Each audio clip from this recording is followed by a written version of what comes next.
Welcome to FDU Edcast, a podcast about teaching, learning, and educational justice. My name is Brian Mooney, and I'm an assistant professor of education in the San Martino School of Education at Fairleigh Dickinson University. As your host, I'll be facilitating conversations with all kinds of people, including teacher educators, scholars, authors, alumni, community members, and young people. Together, we'll explore the intersections of teaching, learning, social justice, and so much more. Let's jump into the conversation. All right. Welcome. Hello. Shout out to the FDU Library for sponsoring this event, School of Education. We will send out our thank yous and gratitude for everyone who made this event possible. If you're just joining and you're here on Zoom, welcome. We're glad you're here. If you're here with us in the auditorium, welcome. We're going to get this conversation started. I hope that you were able to sit back, unwind, relax a little bit, and that your Monday is off to a good start with some beats, some good sounds, and some inspiration. So in just a moment, I'm going to welcome up Dr. Todd Craig. I'll tell you a little bit about him and his book. Then we're going to have a conversation about DJing, technology, media in the 21st century. After that, we'll definitely have time for a Q&A. So if you got questions as we're talking tonight, something strikes you or inspires you, write it down, jot it down. Same goes for those of you in the chat. If something hits you, drop a question in the chat and someone will be monitoring it. And when we get to the Q&A, we'll take your questions. Also, after that, if time allows, we'll also try to do some interaction with those folks who are here in the crowd, a little DJ 101 basics. We'll see if we can get some volunteers to be brave and come up if we have time for that. And then the last half hour or so is just kind of for us to mix it up and hang out and play some more music. So whether you're here virtually or you're here in person, welcome. We're so glad you're here. And with that, I'm just going to welcome up Dr. Todd Craig. So can we give it up for Dr. Craig? All right.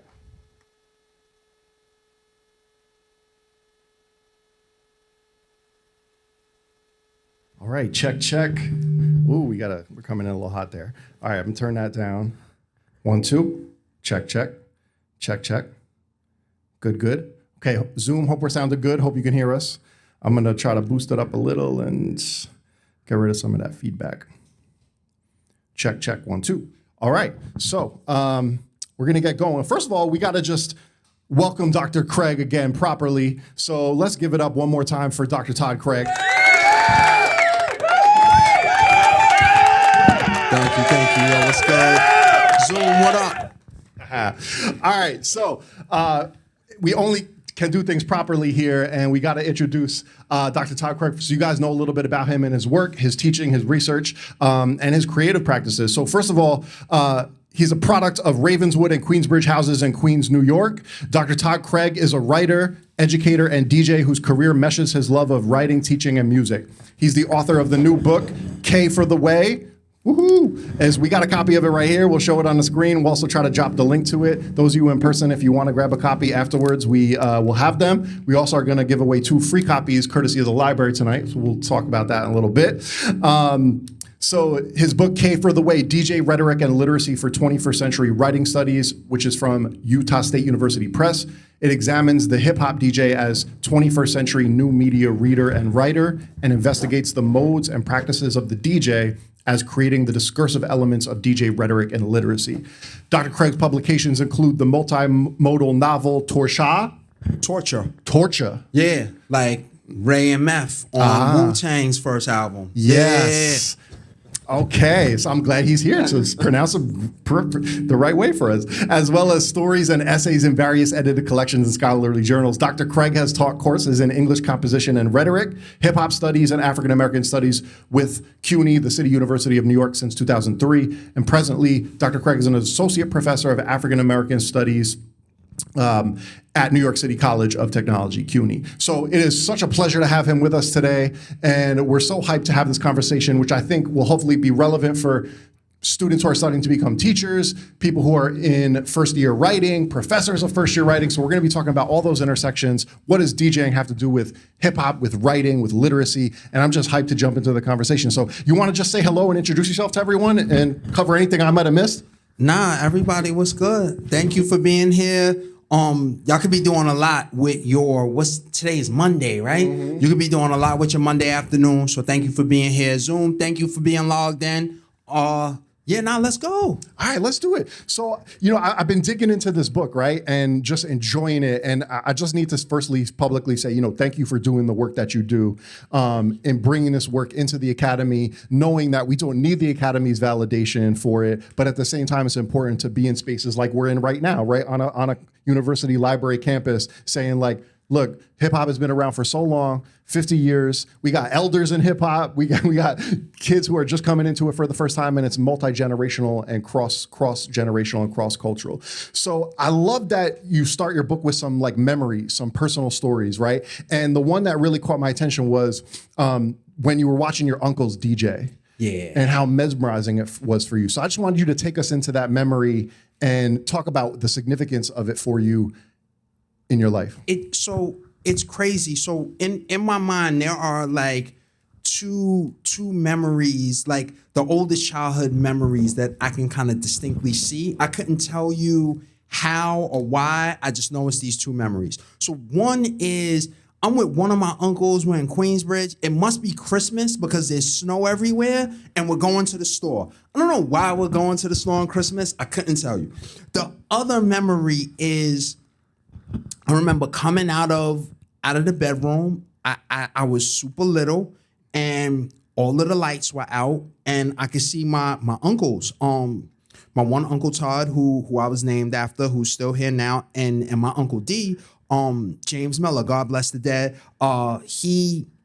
They were both like in a zone, just playing records, and the lights were out, and this is like. This is the old school time of like equalizers and the lights flashing on different pieces of equipment. And so I just remember seeing the lights do different things as they were, and I would see them put this one thing down, and then the lights would do something, and then the sound would be different. And then they pick up another one and do the same thing. And I knew that those things were the things they told us not to touch when we were kids. And so, like, I was just caught in a zone. Like, it was incredible to me. And I was at my cousin's house. So, like, I remember waking them up like, yo, come see this. And, somebody did something stupid and knocked something over. And then they realized that we was up and, they sent us to bed. But there was a moment where I just got a chance to see them. Like, they were so far in the zone, they didn't even realize that little me was up. This is probably like 1, 2, 3 in the morning, knowing them.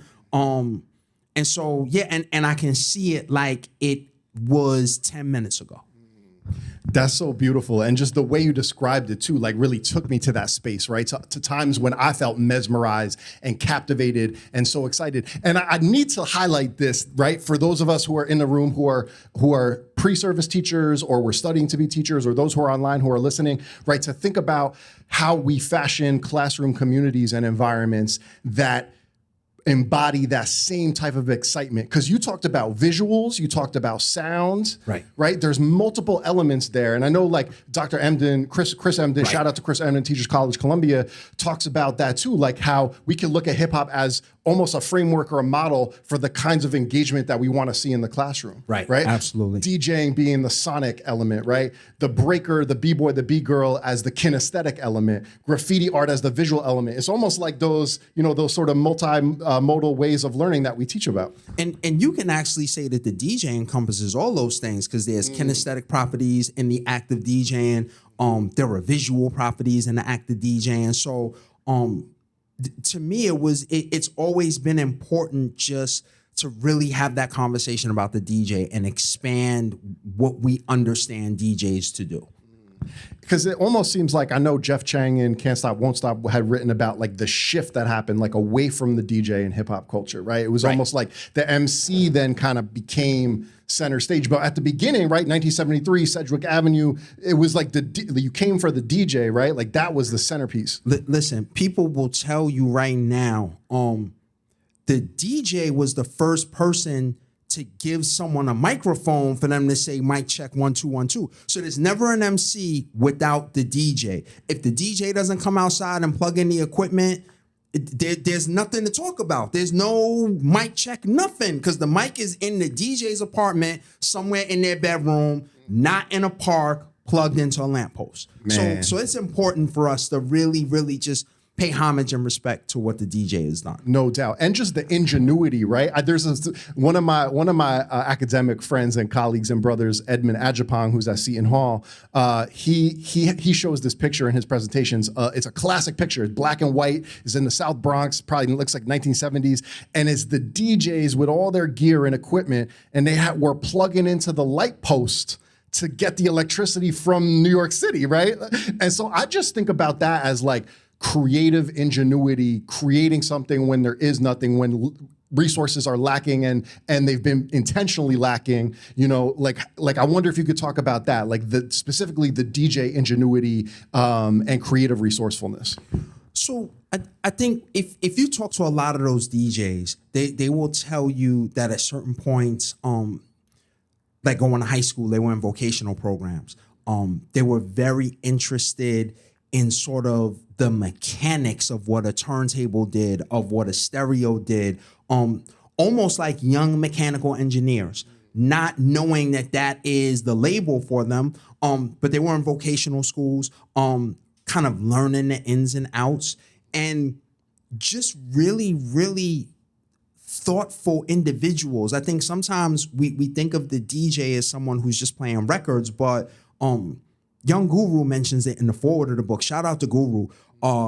He says that being a DJ was the thing that made him want to be an engineer, made him want to understand sound, what sound means, what the equipment does, how I can make sound do different things. So I think the DJ has always been sort of a Renaissance man or Renaissance woman, because those figures have always been keenly interested in trying to figure out the mechanics of these electronics. And the other thing too that I think is important, and Jeff Chang talks about this in the book, right?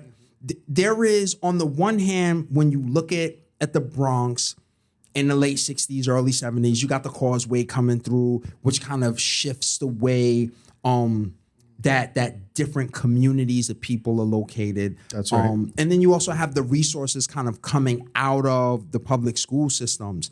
And so the love of music don't stop. Like, we make something out of nothing. And so we figured out ways, if I can't play this instrument, how do I envision myself hearing this instrument? And then how do I rehear these instruments in interesting ways? Wow. It's reminding me of, I don't know if it was in the foreword with Young Guru or if it was in one of the early chapters in your book, where they're talking about, like, the record was the thing we weren't supposed to touch, right? And so even just in that symbolic action of putting your hand to vinyl and moving it is almost like a form of sonic resistance or something, And so I just wondered if you could talk about that, right? Like, this thing that we were told for generations not to touch, And I remember being at my grandparents' house, probably in the 80s at some point, a little kid, and pushing the record back and forth, probably because I saw it on TV, and getting yelled at, like, no. So I just think about that memory a lot and what it has meant for me. So if you think about the older stereo systems, the record player was something that sat on top, and it had a spindle, and it had like the funny arm. It wasn't a tone arm, but it was like a holder. And you would carefully take the record out of the sleeve, you would put it on the spindle, and you would push the arm over. Or if you really if you had a little bit of paper, you would click a button and the arm would move by itself and drop the record, and then the tone arm would come on the record. It would play all the way to the end, and then it would lift up. The idea of touching an actual record was blasphemous. Like, whatever you do not touch the record. And Young Guru was the person who says, like, what hip hop did was it changed the relationship of how we understand records. So once you touch the record, and then I think it's two things. Number one is touching the record, and number two is the break. It's saying, this song is 6 minutes long, but this important part is only 15 seconds. And I'm gonna keep playing this 15 seconds worth of the important part. Mm-hmm. That's really the thing that makes hip hop turn into the thing that we know today. And all of that doesn't come from an MC. Listen, I love MCs. I know a lot of great MCs. Shout out to all the MCs. If you in Zoom, you an MC. If you're an MC, whatever it is. But the DJ is really the innovator of the culture and the person who brought all of these elements together. And I love that you talk about the break, right? Something I thought about a lot and wrote about in my book that came out in 2016. But I think like that little 15-second joint, right? And the way that DJs sort of remixed time. They're manipulating time, right, to create this ongoing loop, right? This ongoing sonic sort of cipher, right? When that merry-go-round, technique that was pioneered, right? Where you take that 15-second loop on one turntable, you have it on another one, and you could just keep it going forever. Like I think about that often in terms of how it sort of disrupted, this very linear understanding of how music is supposed to progress, right? It just goes from start to end. And we're like, nah, it can go back to the beginning. It can go forward. It can go backwards. And it's almost like the DJ is like a sonic literary critic, because the DJ is saying, listen, of all of these things I hear, this is the part that you need to pay attention to. So like your average literary critic, there might be 10 books on the shelf. I need to tell you about this one book right here because this stands out and here's why. So the DJ does that same sort of work. Wow. And that's a form of literacy, right? Being able to listen to something, read something, and pull out the important part, whether it's highlighting it, annotating it, putting it up on screen for your students to look at a little bit closer. Like, how do you know what's the important part, right? There's a training almost involved in that. Right. And for different people, it's going to be a different important part. So how do each of us individually make sense of that, but then communicate it in a collective way?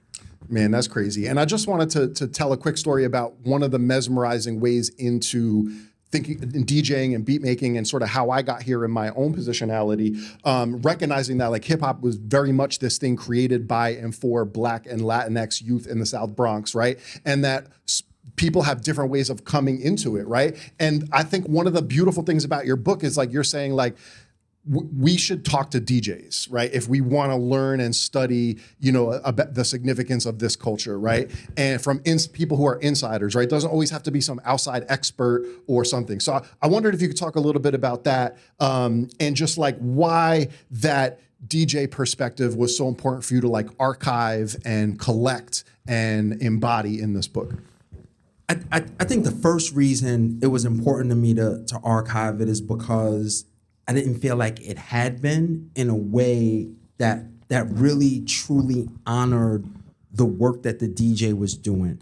There were sprinkles of people when I was in my doctoral program who were writing about DJs, and like you have to cite those folks because they were the first people before you to talk about it, but they didn't get it right in the way that I felt that DJs needed to be documented and respected and really heard.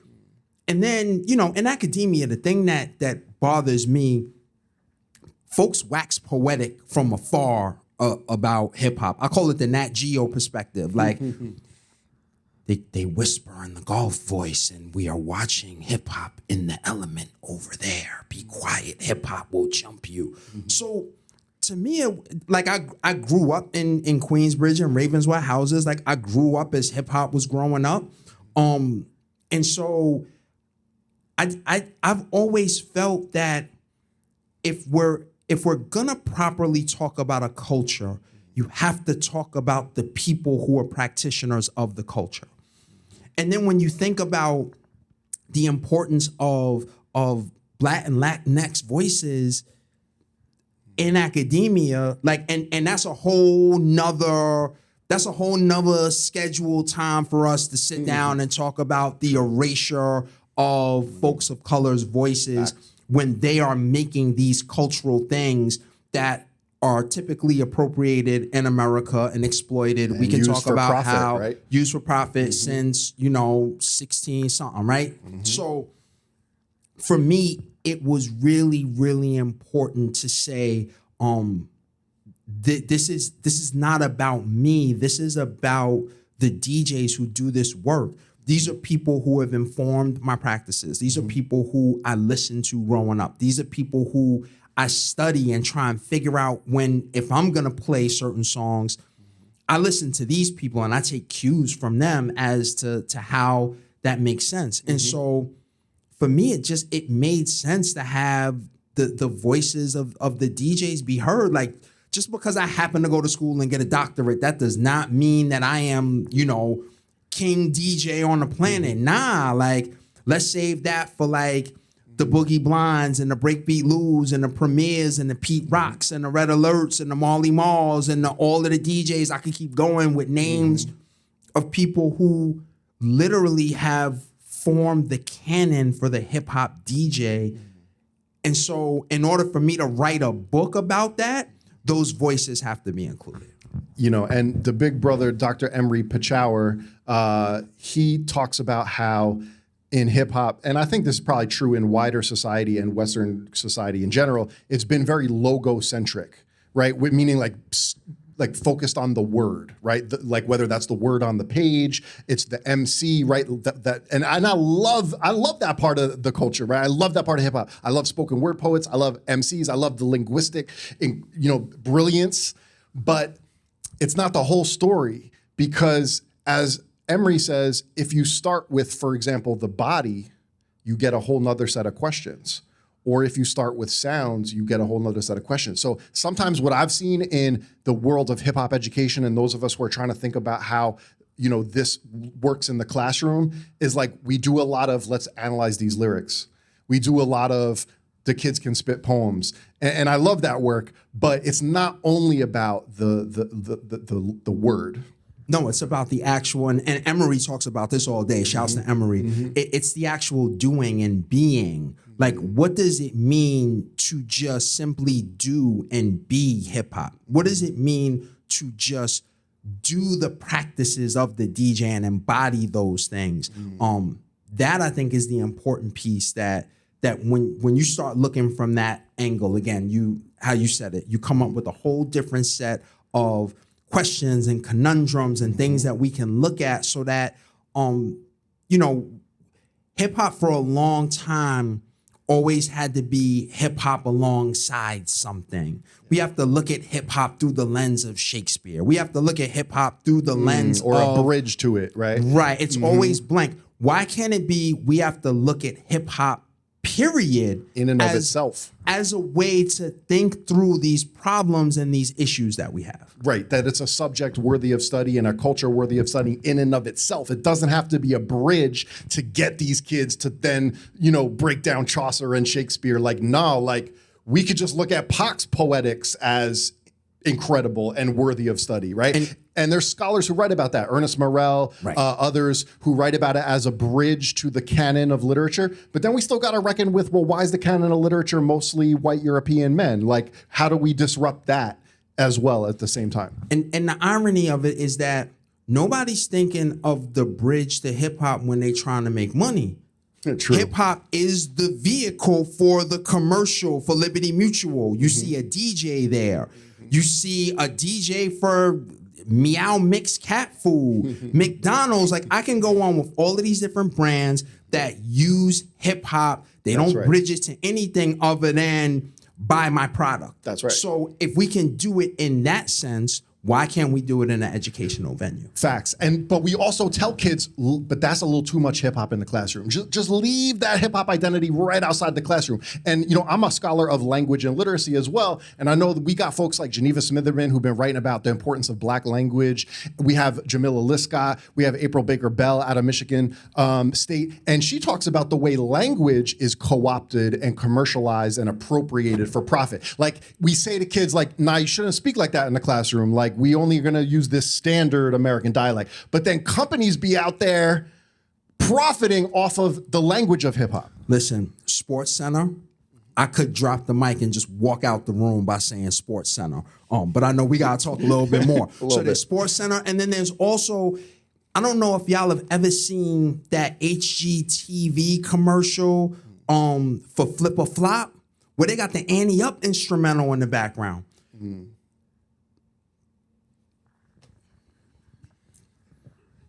Next question. Yo. Well, listen, we're not playing tonight. We're going in. But you know, it's also like, you know who I've been listening to a lot lately is No Name.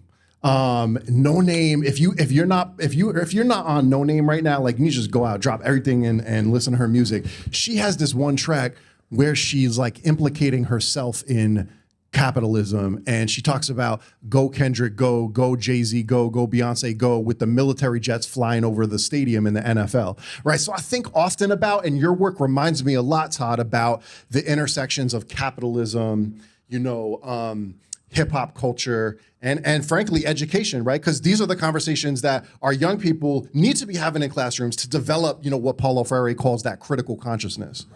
Right. Someone said to me, and it's interesting. They were like, "I'm glad that you figured out a way to take what you love and monetize it." And I don't think it's monetizing it. I think it's just kind of walking this path of figuring out the things that you love to do and marrying them all together, so that they make sense in a way where, we hear the distinction all day between the work and the job, right? I'm fortunate enough that the job that I have been hired to do allows me to do the work that I love. That's beautiful. And what a great model for our students too, right? Who are coming up and thinking about possible careers. It's like we compartmentalize careers into these boxes, right? Of like, well, you can only do this and that, right? And to see examples of people like you who are writing, playing music, DJing, and bringing the sonics and the language of hip hop. And I want to be clear, like this event was very intentional too, right? Like it's not just a talk. Like we got music, we got turntables. It's like bringing those sounds and that energy and that vibe into the space too, to say this is also academic, right? And it was very hip hop too. So I came with my laptop and plugged in, and the laptop wasn't working. And I'm like, "Yo, Brian, what you got on the USBs? I'm just gonna rock out," which is just a testament to what DJs do. Like music is music is music. You make sense of it as you need to in any given point in time. And so, yeah, it's one of those things where also I think the important thing for young folks to realize is that you can do the things that you love to do. You just need to be equipped for the fact that it might not be the easiest of journeys, but you come out on the other side being able to say, like, I'm in a place where I'm happy. Like I could go out and make like $1 million and work 16 hours a day. Am I going to be happy with that? No, not at all. Right. Like what gives you meaning and purpose and joy right? And so much of it is about joy. And I love that you called out that moment of like when we couldn't figure out the turntables, right? Because there's a lesson in there for teachers especially, right? I'm always thinking about the educators in the classroom, right? It's like, number one, like DJs are incredible problem solvers, right? Technically, right? And you think about it in classrooms, and shout out to Alim, Debren, who's always helping me problem solve technological issues in the classroom, right? But yet teachers have to have a technological literacy and capacity these days in the 21st century, especially. And also one really incredible intersection between the DJ and a teacher is you got to be able to read the room, right? And read the crowd and adjust accordingly. Right. And the difference, I think, with part of the work I do is in writing studies, right? So we're always talking about writing and revising, and you do a peer review and then you revise again. And then a couple weeks later, you revise again. And then within like 6 weeks, you hand this thing in, right? And it's been looked at 3, 4, 5 different times. Like a DJ has about 3 minutes. Like if you put the wrong record on and you clear off the dance floor, you have about 3 minutes to figure out how to revise the path that you're on. So you probably got less if you're in the classroom teaching and you come with some stuff that kids are like, this is not relevant to me. Right. Like you lose them quick. Right. But you could get them back too. And the interesting part is the way that I learned the problem solving that we did today, that didn't come from academia or educators or professors who I worked with. Like shouts to Rich Medina. Me and Rich had conversations, and Rich was like, yo, you need to be able to sometimes, you got to walk into a room and be able to play out of somebody else's crates. just to be able to stay on your own game. And so just that kind of problem solving, again, didn't come from any one of my professors. It came from a DJ, which is why to me, I think it's important when you have those practitioners in the conversation. Amazing. I want to shift to like just talking about literacy, especially in the 21st century, right? And in the book, you write that, you know, as we move forward from the two-dimensional sense of text that comes to us from the 20th century, you know, English studies, writing studies, into a more multi-dimensional idea of 21st century writing exhibited by the new push towards fields like the digital humanities and remix studies. That means we must examine different types of writers and composers, orators, and storytellers. So I wonder, Todd, if you could talk about the multimodal nature of text and literacy in the 21st century and what that means for the teaching of writing and education more broadly. For me, I think that we are, listen, I love books. Clearly, I love books, right? I have one. So, but I'm also very clear about, in the 21st century, the idea of just black text on a white page, like that's not the norm. The norm is IG. The norm is TikTok, Snapchat, these visual moments where people are capturing something that is happening and it exists for however long and then it vanishes, right? And an IG story is 24 hours. If you don't catch the story, it's over. Just think about how I said it. If you don't catch that story, if you don't catch that telling and that writing of a particular moment in time, you miss out on it. There's like a temporality to it. Right? So in 2023, we can't just be wedded to this idea of alphanumeric text on a page. And so as you begin to expand that, what does it mean? It means that you might be telling stories or telling ideas or making arguments through still images, through moving images, through sound. Mm-hmm. And when you think about all of that, the one person who really gets that right in 2023 is the DJ. Like any good DJ who is in a club at this point is playing you music with the screen in the background that has all of these different images. Normally those images are curated by the DJ who is playing you that music. And there was a point where with video Serato, you could manipulate the images with the turntable or with the controller. And so if that's not like writing and creating complex arguments, I don't know what is. Right. We got to expand what we think of as a text, number one, and we can expand what we think of as composing, right? Composing, we think pen to paper, right? Write my argument, write my ideas, right? But what does it mean to compose with all the tools available to us in the 21st century, right? Whether that is sounds, social media, et cetera. I mean, that's incredible for us to think about, especially, you know, again, for those of us who are teachers or studying to be teachers, you know, that young people are creating and fashioning lives in spaces that extend far beyond those classroom doors, right? And engaging with each other. I think the pandemic and TikTok in particular taught us that, right? They found new ways to connect with each other, new ways to share ideas and content, new ways to be in community with each other. And it's inspiring to me and hard to keep up with sometimes, but also inspiring.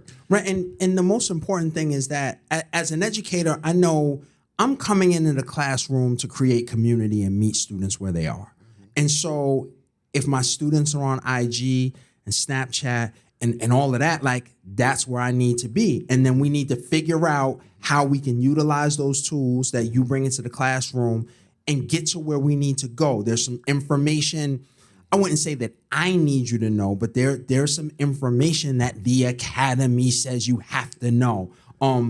So how can we use the tools that you have to get that information across, but then also just make it engaging and fun and interactive?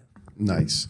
And I want to shift to talk about crate digging a little bit, right? Which is another skill and sensibility. And I think even almost epistemology, it's like a way of knowing and thinking about the world, right? So crate digging, I wonder, Todd, if you could just give people like a quick little, you know, synopsis of what it is. And in the book, you talk about the DJ practice of digging in the crate. So I wondered if then you could talk a little bit about crate digging in the context of writing literacy and even like scholarly crate digging in terms of research? So digging in the crates is, digging in the crates is two things. So first of all, digging in the crates is the DITC crew. Shout out to DITC. That's important to mention. Digging in the crates is the act of going into a record store or a place that has records. So it could be a record store, it could be a library, it could be a thrift store, it could be a number of different locations that have records.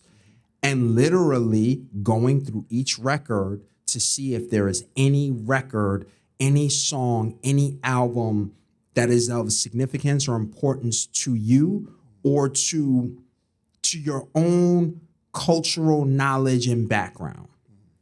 I'll give you a perfect example right now. Shout out to Breakbeat Lou. Right now, I am on a scavenger hunt to complete an entire Ultimate Breaks and Beats collection. So I'm going in the record stores and that physical act is pulling one record up, looking at it, nah, that's not it. Pulling the next record up, pulling the next record up. There are people who spend hours upon hours in record stores just looking at records. So that's the idea of sort of digging in the crates. How that then translates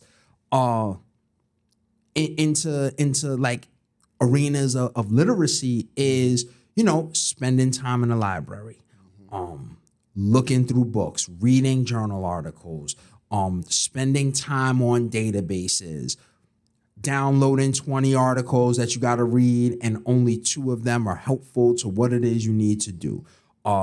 It's like it's a form of archival research, actually. Like it's almost like going into the archives. Yeah, it's like an archaeological dig, really. That's true. Because you're kind of going through all of these layers to find the one thing that might be useful or helpful or important to you in a particular way.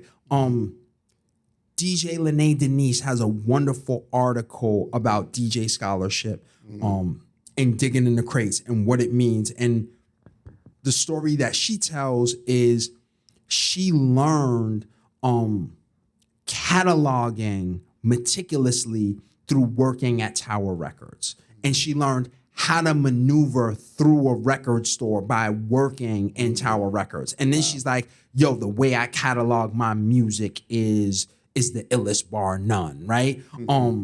So kind of expanding that idea of sort of looking for something and going on a deep dive to find out some information. So the thing that's coming to mind now is, and I think this happens to all of us, right?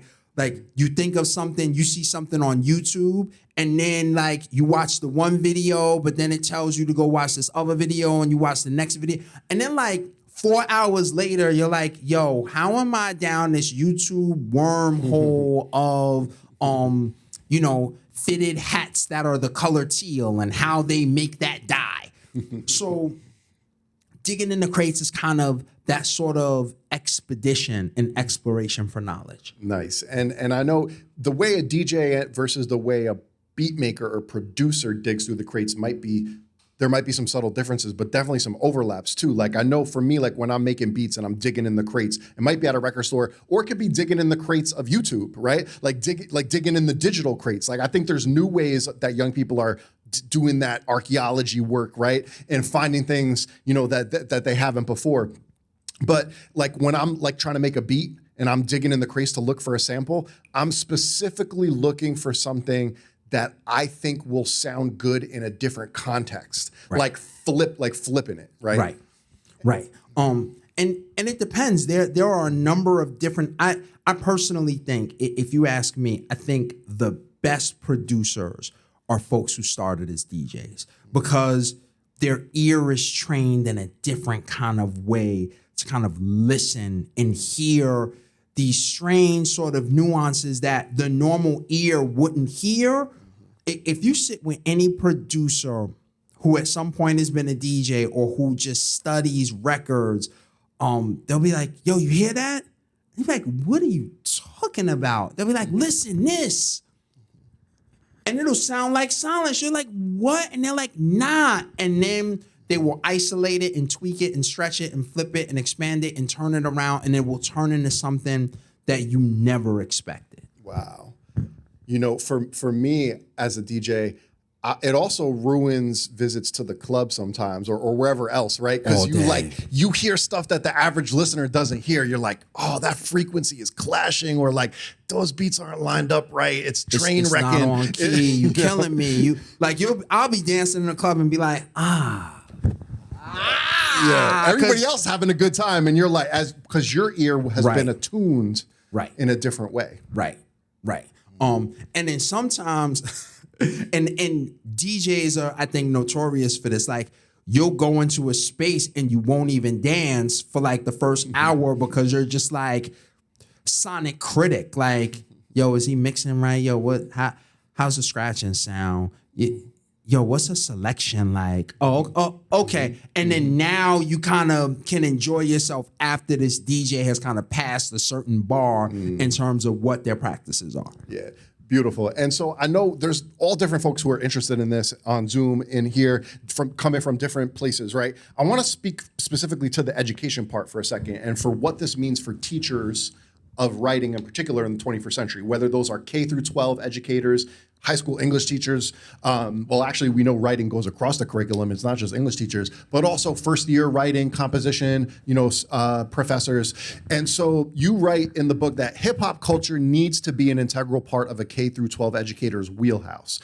And you go on to say in college education, specifically college writing, understanding the DJ can influence how they approach writing. So I wonder if you could speak to that and just, what would your like message be to teachers of writing, whether that's in high school or college?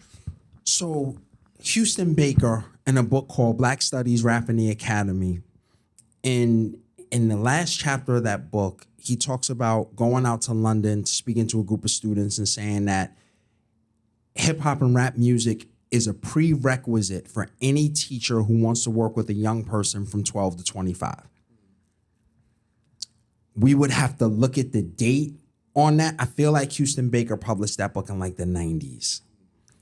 When you think now about what hip hop is, we live in a world with multiple generations of young people who don't know what it means to not live in a world with hip hop in it.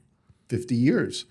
As a high school teacher, I remember the first time I had parents come in on back to school night, and they had grown up in the 90s era of golden era hip hop and saw the turntables in my classroom. I used to have these two turntables and they were like, yo, and it created this intergenerational conversation that spans generations. This could very well be one of the first times culturally in our history where you could have a grandparent, a parent, and a child all listening to the same genre of music. Wow. Or not even just the same genre of music, all listening to the same songs, period. So when you think about the power in that, it's crazy. So when we expand into thinking about what hip hop means for young people from K to 12, I think it's obvious. I think it is what they eat and breathe and live on a daily basis. You then leave high school and you go into college. I don't know how long this is going to happen, but at least right now it's happening because there's a whole assault on the humanities, and that's a different conversation for a different talk. You are still required to take first year writing.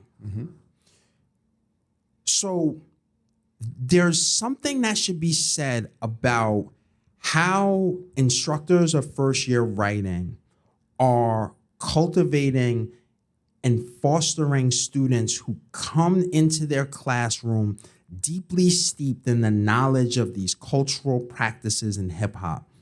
And what does it mean to say you can bring everything with you through the door except that rappity rap stuff? And your language. right? And the way, and I think about that a lot. And I know there's a book called Freedom Moves, where Dr. Emden, who we mentioned before, talks in that. He said, why do we have to have kids code switch? Why do you need to switch into anything? Why can't you just be you, the fullness of you in its totality? And that includes your linguistic identity. Now, again, it's cool to use that code when I need you to buy something. Why can it not be cool for you to use that code when I need you to think differently about educational practices? And so for me, what I'm trying to get at when I'm having that conversation with folks in the book is you are erasing the stories, the life history, the cultural capital that students bring into the classroom with them when they come with hip hop in their backpack. And so the question is, do we tell them to leave that backpack outside the door, or do we say, yo, open that up, let me see what's in there. All right, let's figure out how we get from point A to point B. And I wonder, Todd, you're making me think about how hip hop has infiltrated the academy in some ways. And, you got programs like First Wave out of University of Wisconsin, right? First fully funded scholarship program focused on hip hop and the hip hop arts. You got the Hip Hop Archive at Harvard, right? You got other programs. You got folks like Stevie Johnson and them up at Ohio State right now and J. Rawls. So how do you see that phenomena of now hip hop kind of having one foot into the academy and what it means going forward? I mean, I think it's dope. I think when you have someone like J. Rawls in the academy, you know that there's a certain type of authenticity that you're going to get when it comes to how he's thinking about hip hop and how he's then transmitting that thought into the students that he's working with. Same with Dr. View, same with A.D. Carson down at UVA. Who, by the way, did his dissertation research as a hip hop album, right? That was the scholarship, that was the research. And I think that's incredible, and I think about other people who've done, similar work, Dr. View being one of them. Right. Is just that it's not that this can play nice with academia and scholarship, it is its own form in some ways. And the irony of it is that for a long time, we've had, and this is where I get into a little bit of trouble, but it's cool. We've had academics who have just kind of taken hip hop to get tenure, to get the publication, to get to where they need to go. And then once they get to where they need to go, they talk about underwater basket weaving. They talk about, they talk about the skyline in Miami. They talk about, the Northern Lights in Yugoslavia. They talk about everything other than hip hop. And then when they were talking about hip hop, they don't even really get it right in the same way that the folks who are the cultural practitioners, they're doing the work, they are being the work. And so I think it's super dope when you have folks coming into the academy who are practitioners. I think it just kind of expands the way that we envision hip hop in the academy. Mm-hmm.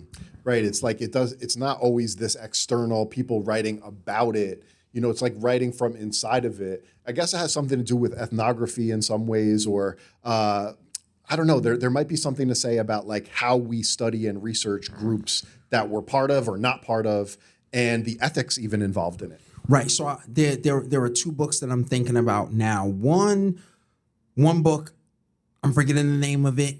In the closing chapter, there's an interview with these hip hop scholars. Mm-hmm. And one of the people says, I hope that 10 years from now, I'm not writing about hip hop, which to me is just crazy. I hope 10 years from now that I'm still writing about hip hop and it's relevant and it's dope and it's helping to push the scholarship forward. The other book I'm thinking about, and I had it, and it's going to come back to me. I literally forgot it, but it's sort of that view of, I hope I'm not writing about this later on versus what it means to be sort of living and breathing and sitting with the culture and why that's important. And I love you said the doing too, right? It's about like the doing, the making, the creating. I think that part is so important, right? It's not just this like rhetorical exercise of talking about. It's like this doing, this lived embodiment of making, right? Yeah, because hip hop is making something out of nothing. So when you're making something, it's an activity you are engaged in doing. Yeah. And I just want to say too, right, for those who are listening and they're like thinking about this idea of being an insider or outsider, I think once you grapple with your own identity and positionalities and the way you have experienced privilege or not, you know, and you understand the culture and the history and where it comes from, and you pay homage to that from a place of respect and appreciation rather than appropriation, you're all good, right? You're all good. And I also want to say this, right? You know, I went out to the University of Wisconsin a few times. They used to do a summer training institute for hip hop educators, right? And there were these older white women who were like some of the most radical hip hop educators I ever met. Because and you know, they weren't trying to rap like for their students, but they believed in their students and they loved them so much that what their students were interested in automatically became important for them. Right. And it really is all about just being your genuine, authentic self. Like, don't start trying to write rhymes if you've never written a rhyme before. But be able to engage in that process with your students. And I'm glad you said that, because as you were talking, it made me think about the other book that I had just forgotten about. And it's part of the framework for the methodology I use in the book. And it's James Spady's hiphopography, which is this idea of, in order to study hip hop, you have to be engaged in hip hop, which means these are live events. You have to be at the show. You need to talk to the MC right off the stage. You need to talk to the DJ right afterwards, because these are live speech and sonic acts, and Spady says you have to be in the place to be to experience this moment. And so again, kind of just wanted to pull in the DJ's voices, but be in the moment with them. Like, I remember I interviewed Prince Paul. Shout out to DJ AV who put me in touch with Prince Paul. I interviewed Prince Paul at Brooklyn Bowl for a Jay Dilla tribute. Not like in an office, not, over here or over there, but in Brooklyn Bowl while he's about to tear it down for Dilla. I interviewed Tony Touch, and rest in peace to Timbuktu. I interviewed both of them at Toka Tuesdays in the spot, like not somewhere else, like in the actual club. And, in my book, I wrote a lot about the importance of the event. Right. Like the live event. And, there's folks like Durkheim, who Dr. Emden cites, who talks about collective effervescence, which is basically this idea of like, and Durkheim was talking about it in a religious sense of like, the feeling of like when you're in a religious space collectively with other people, that like elevating, uplifting energy that it seems like we're all on the same wavelength. And I have felt that same energy in hip hop spaces, whether it was the New York Poets Cafe on a Friday night, right? And I come. One of the ways I come to hip hop is through rave culture, warehouse, culture, and there is almost a spiritual. There's a piece out there called it's about techno shamanism, the way the DJ takes their listeners, the audience, on a journey, almost spiritually through the night. If you think about it, the DJ is a writer in that they are telling you a story that is the soundtrack of your lived experience of that night. And we can go back and think about, you can think about the DJ who was at the party when you first danced with someone you liked, when maybe you had your first kiss, when you met your life partner, when someone important and meaningful in your life passed away and you didn't think you could make it through, and you went to this one spot that one night, and that DJ took you out of that mindset of grief and brought you somewhere else. Like, it's super spiritual and sacred, and it's not just I think about all of these like moments in memes where you see these people turning knobs, right? Right. And then you look at the cord and it's not even plugged in, but they doing all of this extra. But we used to not even, now everybody's standing there facing the DJ like it's a show, right? When we were dancing together in warehouses, we were facing each other. We were turned away from the DJ. The DJ was certainly like leading that event as the sonic sort of conductor, but there wasn't this like visual, like display of like it being a show, like to put on and watch. I just have seen that shift. Yeah, you didn't want 50 people with you in the DJ booth. You couldn't even get to your like, excuse me, I gotta try and play the next song. Nah, get out of here. So yeah, it's such a spiritual and sacred position when you have the ability to play to and for people to help them transcend from point A to point B. And it's the sonics and it's the light. Like we started talking about how the lights were so mesmerizing to you, right? Right. I think it's spiritual in part because like it's hitting on all these different sensibilities that we have and ways of coming into contact in the world. Whether that's sound, but it's also visual. And it's like when everyone is experiencing the same lights changing and the same sonic changes, like there is something like that we can't name or touch that's happening in that space. It's like that moment where if you're in a car in the summer and you have your windows down and you're listening to the radio and someone pulls up right next to you and they're listening to the same station and the music does this strange sort of echo chamber thing that will only happen in that wrinkle in time when two different pieces of stereo equipment are playing the same thing at the same time at the same moment. Are y'all with the, you getting this knowledge being dropped right now? Like we should just done a quick check-in with the audience to be like, this is beautiful and so relevant right now.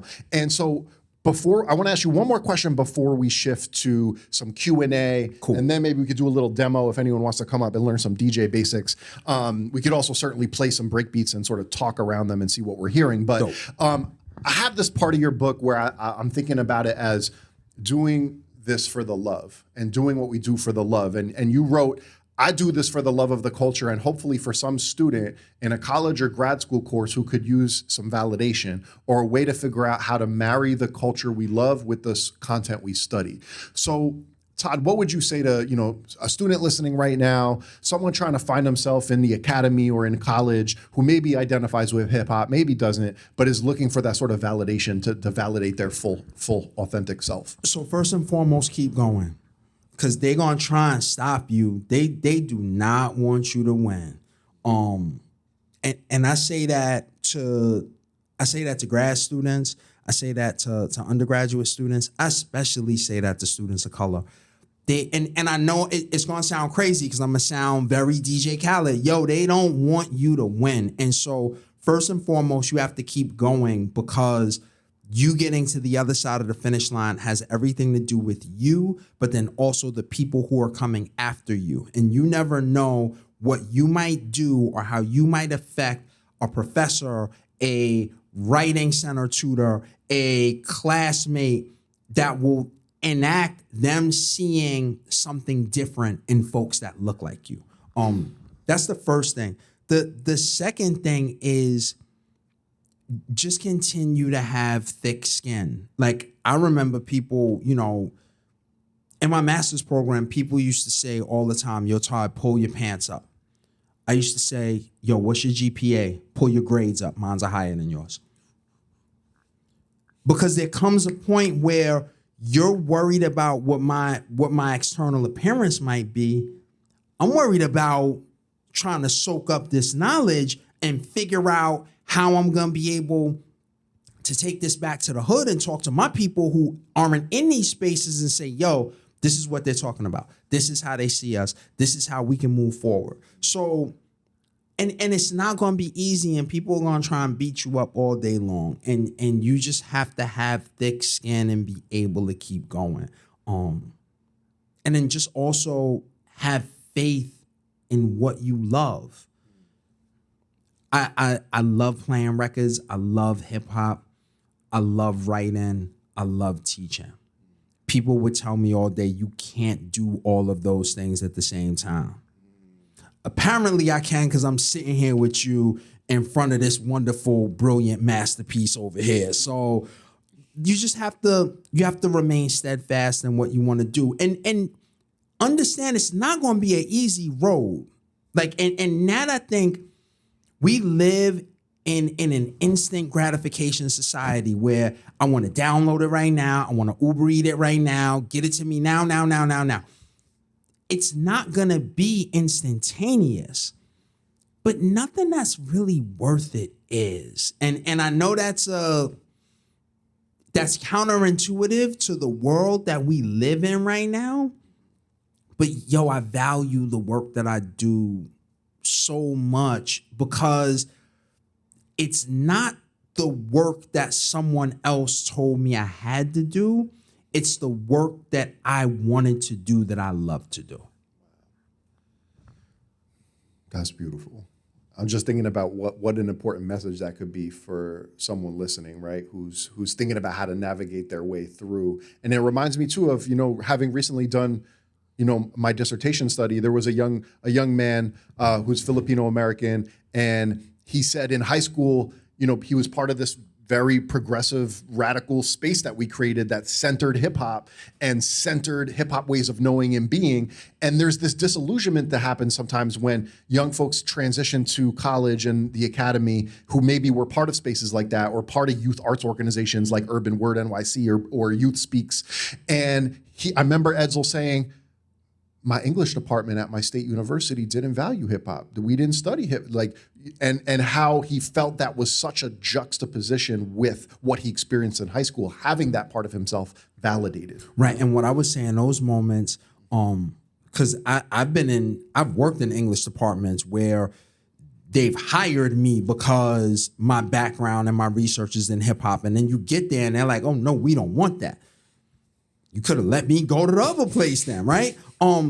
In moments like that, you just need to seek out your community, because just because it's not in the English department doesn't mean it's not in the sociology department or the African American studies department or the music department or mass communication or the school of education. And that's what I'm always on about, right? Is that what does hip hop have to do with pedagogy, with teaching and learning? So much, right? It's not just I remember, hearing someone talk about is a gimmick. Well, everything in education is a gimmick. You know what I mean? But it's deeper than that. It's way more rooted in, when we talk about culturally responsive, culturally sustaining teaching.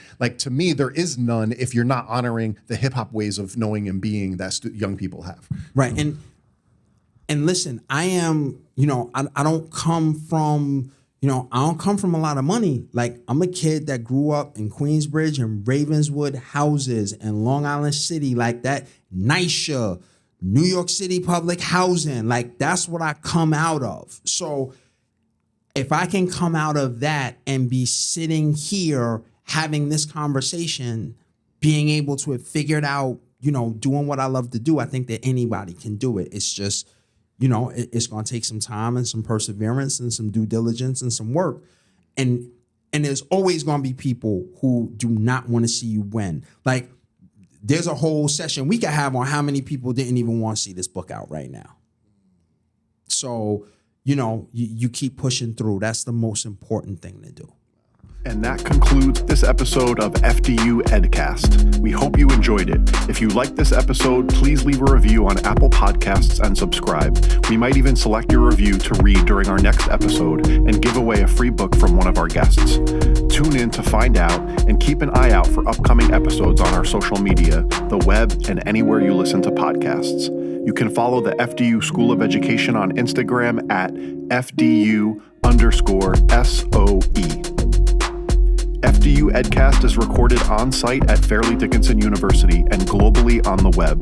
The show is executive produced by Alim Debren, Director of Instructional Technology Development, with support from faculty, staff, and students at the FDU School of Ed.